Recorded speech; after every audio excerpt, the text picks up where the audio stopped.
నేను కొణిదెల పవన్ కళ్యాణ్ అనే నేను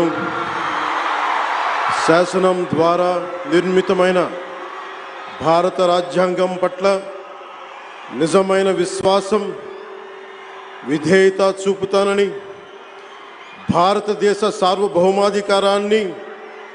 సమగ్రతని కాపాడుతానని, ఆంధ్రప్రదేశ్ రాష్ట్ర మంత్రిగా నా కర్తవ్యాలను శ్రద్ధతో, అంతఃకరణ శుద్ధితో నిర్వహిస్తానని, భయం గాని, పక్షపాతం గాని, రాగద్వేషాలు గాని లేకుండా రాజ్యాంగాన్ని, శాసనాలని అనుసరించి ప్రజలందరికీ న్యాయం చేకూరుస్తానని